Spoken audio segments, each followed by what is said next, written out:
Good afternoon students. Class आज आपको revision video हम सेंड करेंगे। तो रिवीजन में बेटा सबसे पहले चैप्टर 10 के रिवीजन आपको जो मैंने कराया था क्लास में वही मैं आपको समझा रही हूँ।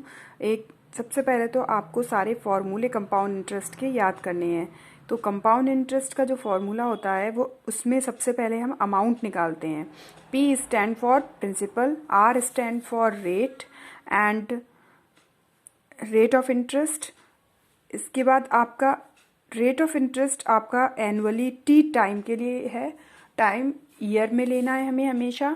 तो आपका अमाउंट इज इक्वल टू होता है P ब्रैकेट में 1 + R/100 raise to power T. A जो है वो अमाउंट है और टी टाइम है, ठीक है। तो जब आपका अमाउंट निकल आएगा, अमाउंट कौन सी क्या होता है जिसमें कि आपका टोटल आपको इंटरेस्ट प्लस जो आपने जमा किए पैसे और जो आपको इंटरेस्ट मिला, तो टोटल अमाउंट कहलाता है। जो पैसे आपको मिलेंगे दैट इज अमाउंट, ठीक है। बट आपसे अगर पूछा जाए कंपाउंड इंटरेस्ट निकालना है, तो कंपाउंड इंटरेस्ट मतलब आपको इंटरेस्ट कितना मिला वो निकालने के लिए आपको क्या करना पड़ेगा। Compound interest is equal to amount minus principal. मतलब जो पैसे आपको मिले हैं उसमें से जो आपने जो भी जितने पैसे आपने जमा किए थे अकाउंट में बैंक में वो माइनस करने पड़ेंगे, तब आपको कंपाउंड इंटरेस्ट मिल जाएगा, ठीक है। ये आपका कंपाउंडेड एनुअली का फॉर्मूला है। मतलब अगर कंपाउंड इंटरेस्ट आपको 1 साल के बाद जो भी आपका इंटरेस्ट होता है उस इंटरेस्ट पे भी इंटरेस्ट मिलता है। और अगर आपका हाफ ईयरली इंटरेस्ट है, मतलब हाफ ईयरली में जितना भी इंटरेस्ट हो गया उसके बाद इंटरेस्ट पे इंटरेस्ट मिलने लगा है, तो आपको फॉर्मूला लगाना है A is equal to P 1 + R/200 raise to power 2t, ठीक है। तो ये आपका फॉर्मूला है कंपाउंडेड हाफ ईयरली का। नेक्स्ट आपका है amount is equal to P bracket में 1 + R/400 पावर 4t जब आपका कंपाउंडेड क्वार्टरली, मतलब 3 महीने के बाद आपको 3 महीने के बाद आपको जब इंटरेस्ट मिलने लगेगा तो उसे बोलते हैं कंपाउंडेड क्वार्टरली, ठीक है। ये आपके सारे फॉर्मूले हो गए अमाउंट निकालने के। जब आपका अमाउंट निकल आता है उसके बाद आप कंपाउंड इंटरेस्ट निकालेंगे। तो कंपाउंड इंटरेस्ट निकालने के लिए A माइनस P होता है, ठीक है, amount minus principal.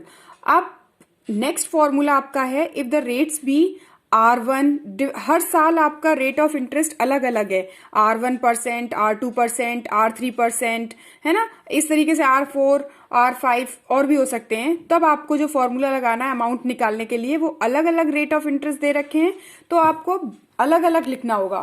First year का 1 + R1/100, सेकेंड ईयर का 1 + R2/100, थर्ड ईयर का 1 + R3/100 और भी अगर आगे हैं तो आप उनको इसी तरीके से लिख करके सॉल्व कर लेंगे, ठीक है। अब नेक्स्ट आपका फॉर्मूला है अगर टाइम जो है वो आपको मिक्स फ्रैक्शन में दे रखा है, तब आपको किस तरीके से निकालना है। तब आप क्या करेंगे, amount is equal to P, जो आपका मिक्स फ्रैक्शन में जो प्रॉपर है उसे तो अलग लिखेंगे, 1 + R/100 की पावर जो भी P है आपका उसको लिख लिया। अब इसके बाद में जो Q/R रह गया है उसका मल्टीप्लाई R से होगा नेक्स्ट ब्रैकेट में, तो 1 + Q/R इंटू R और अपॉन 100, और इसे सॉल्व कर लेंगे तो आपको अमाउंट मिल जाएगा। जब आपका टाइम जो है फ्रैक्शन में, मिक्स फ्रैक्शन में दिया होता है, तब इसको इस तरीके से हम निकालते हैं। और प्रॉपर दिया है तब तो आप वैसे ही टी की जगह वैल्यूज रख देंगे और निकाल लेंगे, ठीक है बेटा। तो ये हो गए आपके कंपाउंड इंटरेस्ट के फॉर्मूले, ये सभी को अच्छे से लर्न करने हैं। इसके बाद जो नेक्स्ट चैप्टर है आपका चैप्टर 20, तो चैप्टर 20 में आपको बेटा उसमें भी फॉर्मूले लर्न करने हैं।